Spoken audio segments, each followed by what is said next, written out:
Welcome to this final part of the interview of Dr. Dhruvil Patel, who's a resident doctor at the University of Chicago. And welcome to Thank you. the show. Yeah, so we've been talking, and it's been quite a journey for you, and I've learned a lot as well. But I'm just curious again I know there are people watching, especially the young folks in Africa, in India, in Bangladesh, all these other countries, who really want to be able to be like you. Uh, because at this point, sometimes you don't realize how much success you've already had. But the people who are looking at you say, oh, wow, oh my goodness, how can I be like him? Because earlier you were telling me you won several awards. You won several awards. At one point, you told me you won a national award in the U.S. Yes, it was for public health service. Public health service. When you were at the medical school. When I was a medical student, yes. See, so those are things I want to find out. How were you able to set the pace to be, that successful? So trace your journey, in high school, and undergrad. What are the things you had to do, and what are the things you had not to do? Yeah. What are the kind of values that you had to put in place so that when you do that, you're going to propel you to the future? I think that's a fantastic question, because most importantly, I believe the way that I thought back then has not really changed now.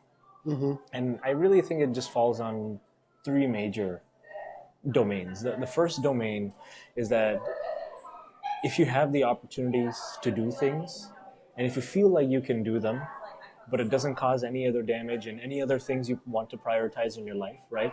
For example, time with others, your own personal time, your own personal health, the stress of taking those on, for example, then I think it's incumbent upon you to do those, especially if they interest you. But the second major thing, and it's something that I learned a little bit on going into medical school and then really coming out of it, is things that you think about for fun in times when you're not doing work and you're curious about, those are probably the things that will be what you'll excel in. So for me, for example, I really always, in the back of my mind, would always think about, how can I create this innovation? How can I take a problem that I'm seeing, what I'm seeing with a patient, and make an app out of it, or do this or do that? I don't have programming skills or anything like that, but in my mind, I kept thinking about those ideas. So what I'm trying to build skills in now is actually participate in building ideas and products for patients. And I'm doing this, especially on top of residency, absolutely. But I'm doing this at times where, for example, other people might want to rest. I feel like my rest is doing those things because it's just fun for me. So really being able to find those things that you're just sitting and naturally your head wanders to, those are probably the things you're going to excel at and probably do better than other people at, because while they might see it as work, you're not going to see it as work. The third thing, and I think is a very important thing, is that sometimes you're really going to have to do the things you don't want to do to be where you want to be, right? So that might include a class that you don't like. Bit. Do things that you also don't like. Yeah, because you might have to do classes that you don't like. You might have to collaborate with people that might not have the same energy you do. You might need to complete requirements for a certain class so that you can do even wonder whether they're even necessary. Exactly. And so you have to believe that all of that effort is also absolutely worth it to get to where you want to go as well. And I know I said three things. Those are three things, but I'll say one of the fourth thing is really start, as you build more experiences in your life, really think about a clear-cut vision of where you want to go, right? For me, the experiences that I shared with you, or the goals that I shared with you, I did not really have them when I was in medical school.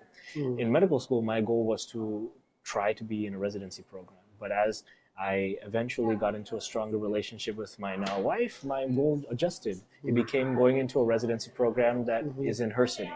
So trying to understand the values of the institutions in that city and seeing if there's a program that is compatible with my values there and it's compatible with my experiences.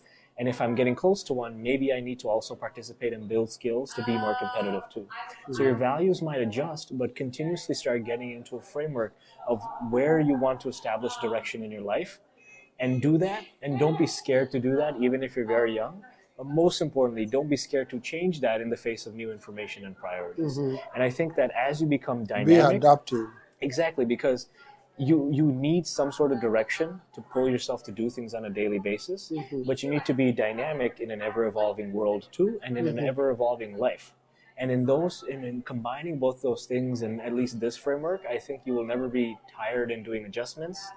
You will be ever present in even the things that you don't want to be ever present in, and you'll be ever able to tolerate things that won't demoralize you, won't take your energy out, so you can still be present for the things you want to do. And finally, I guess the major and the fifth thing, and this is something that I thank my wife for really emphasizing in me, is being able to really care for something more than yourself. Oh, You know, if you have family, that's a big one.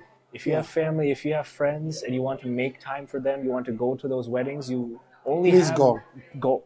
Even if it means you might have to work a little bit harder the next day, or Even you if might you have miss to this work deadline. overnight, please go. Exactly. Or you might miss this meeting with this one person that you really wanted to work with, or your reputation might not look too good because you missed the deadline for this one thing. That's Please absolutely go. okay. It's absolutely okay, because it's only a transient moment in time, where it's a transient moment for those people, but for you, it's your life. You know. So Wow. make sure that you prioritize those and have an internal belief that everything else you can do as well. You do both of those things, you probably will never do 100%, but it's better than doing zero. It's better than doing zero. Wow, 5 things. Those watching you from India and Africa and the rest of the world, final message. Yeah. One thing I will say is that while I would not be going through the entire process that you would be going through, oftentimes, I do think that the values are still the same. But the most important thing here is to understand that you, in your life, and in your values and in your priorities, have the ability to really do anything. You can really take an idea from your mind to something in the physical world. You can change someone's life from an idea you have to something that it can impact them. There's so many things that are available to do. There's so many things that are original to do. It's just endless abundance that exists. And I don't want anyone to feel like they're being tethered down by their situation or by their limitations. Because if you're able to match and prioritize solving those and believing that you can and continuously pursuing your curiosities, there's only abundance that awaits you. And you never ever feel like you have to be demoralized. Always feel invigorated and justify that you can do something. And go out and pursue it. Go out and pursue it. Dr. Dhruvil, Thank you for thank your you so time. much. Thank you. For your time. It's been a pleasure. It's been a pleasure I to see mean, you after so long. 7, 8 years. Yeah. They And now we'll say continue to see each now other. we'll keep on seeing one another. Yeah. Every time I'm in Chicago, I'm going to find you. Oh, I love And that. now that you say that you're going to have to find time, Yeah. you'll have to find you'll have to Absolutely. find time. So again, Absolutely. thank you so much. Thank you. Past regards to Sonu, and for sure, I mean, it's been a pleasure. Thank you A so real much. pleasure. I Thank you appreciate so much, and we'll keep you posted on all these developments about the video and any other collaborations that's come out of this. Yeah. We'll be in touch. it. Absolutely. Thank you so much. Thank you so much for your time. Sure, Robert. Thanks for standing over there. Anytime, Dr. All right, good.